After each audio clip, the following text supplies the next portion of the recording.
Hello hi नमस्कार, मी पूनम माझ्या चॅनलमध्ये तुमचं पुन्हा एकदा स्वागत करते। तर आता आपण बिग बॉसवर व्हिडिओ आता बरेच दिवस झालं बनवतोय।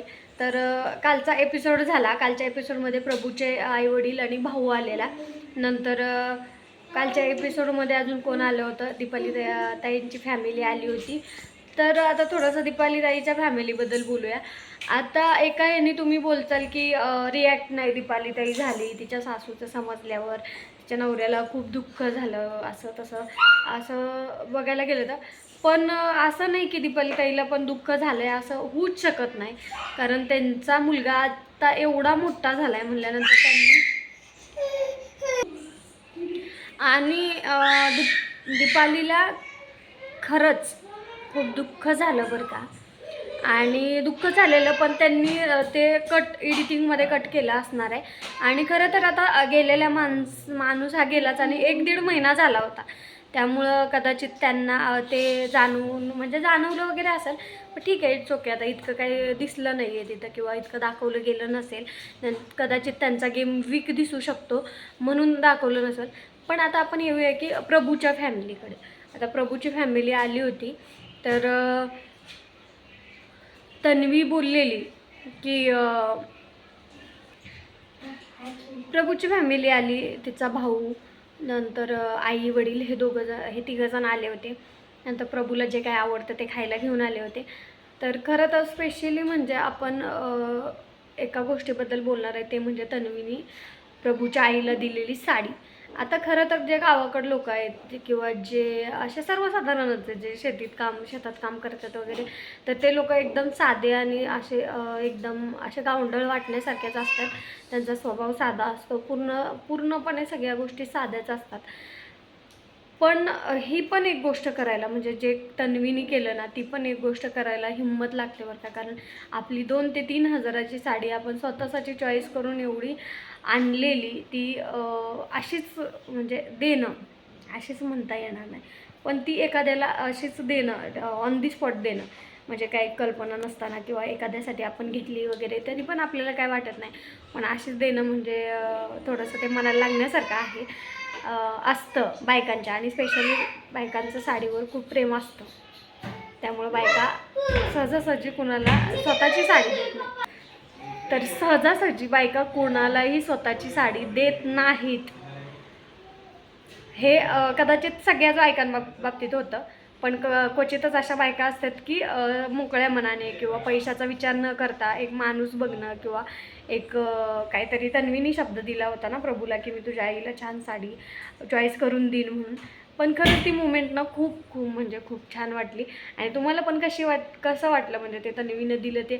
खरं तर तो खरंच दिखावा नव्हता बरं का। आता बरेच लोक बोलतील की नाही, तन्वीने जे केलं ते दिखाव्यासाठी केलं, असं केलं तसं केलं। कारण ज्या लोकांचा तन्वीवर राग आहे ना, ते लोक असेच बोलणार, हे मला पण माहिती आहे। कारण आणि खरंच तन्वी एक उत्तम माणूस आहे किंवा उत्तम प्लेयर आहे किंवा उत्तम सगळ्या गोष्टी ती छान करते। कधीतरी अग्रेसिव्ह होते, म्हणजे कधीतरी तिचा रागावर कंट्रोल जातं। आता कधी पण बघायला गेलं तर आपल्याही बाबतीत तेच होतं, आपण शांत घरात असलो ना तरी पण एकदा राग अनावर झाला ना किंवा एखादी गोष्ट मनाला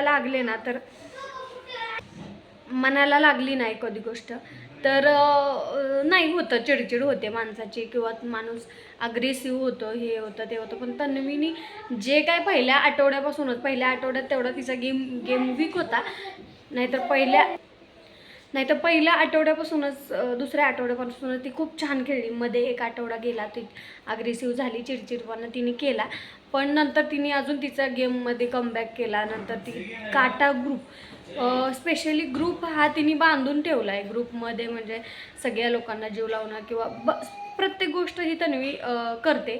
आणि खरं तर तिला विनर जरी केलं ना तरी पण काही फरक नाही पडणार आहे। आणि हे बोलतील की टोळी ग्रुपचं तसं हे ते, काही नाही। टोळी ग्रुपमध्ये सगळे ही पलटू लोक आहेत आणि टोळीतनं काट्यातनं टोळीत असे करणारे आहेत। नंतर विश्वास ठेवण्याच्या पण लागीचे नाहीत म्हणण्यासारखं। तर असं काय आहे. आणि खरं स्पेशली मला बोलायचं होतं त्या गोष्टीबद्दल, की जे रानात काम करतात किंवा जे लोक खरंच साधे असतात ना, त्यांना इतकी महागातली साडी म्हणजे एक खूप म्हणजे खूप मोठं योगदान असल्याचं, म्हणजे खूप मोठं काय म्हणतात आनंद आहे तो. आणि खूप मोठा असं असं काहीतरी घडणं किंवा तन्वीनी पण एक मोठ्या मनाने देणं म्हणजे हॅट्स ऑफ टू खरंच तन्वीसाठी. आणि खरंच ते आवडते. आणि आम्हाला पण बिग बॉसची विजेता झालेली तन्वी आवडेल. खरं तर ती लक्ष्मी निवास ह्या मालिकेत काम करत होती ना, तेव्हा तिचं कॅरेक्टर असं निगेटिव्ह दाखवलं गेलं होतं, तेव्हा थोडासा तिचा राग येत होता. तशी दिसायला ती खूप छान होती, पण तिचा थोडासा राग येत होता. पण जसं बिग बॉसमध्ये दुसऱ्या आठवड्यापासून आम्ही बघतोय ना, आणि मी कंटिन्यू बिग बॉस बघते, बिग बॉसचे व्हिडिओ दररोज बघत असते मी. तर ती खरंच खूप छान खेळते, दिसते सुंदर. नंतर ती दररोज तयारी करून छान सगळं करते. म्हणजे सगळ्याच गोष्टीत, स्वयंपाक असू द्या, सगळ्याच गोष्टीत ती पुढं असते. भले काही असू द्या, भांडण असू द्या, टास्क असू द्या, सगळं सगळं ती मनापासून करते, सगळं व्यवस्थित करते. त्यामुळे तिला जरी विनर घोषित केलं ना, तरी काही हरकत नसायला पाहिजे असं वाटतं. आता काही लोक येतील, नाही हे बेस्ट ते बेस्ट. हां ठीक आहे, तुमच्या नजरेत ते बेस्ट असेल तर ठीक आहे, बेस्टच आहे. मग चला, मला तर तन्वी खूप आवडते बाबा. तर तुम्हाला पण नक्की सांगा तिच्या त्या मुमेंटबद्दल, तुम्ही नक्की कमेंटमध्ये सांगा तुम्हाला कसा तो मुमेंट वाटला, म्हणजे प्रभूच्या आईला साडी देण्याचा मुमेंट कसा वाटला हे नक्की मला कमेंटमध्ये सांगा. सो चलो बाय. व्हिडिओ आवडल्यास नक्की लाईक करा, चॅनलला सबस्क्राईब करा. धन्यवाद.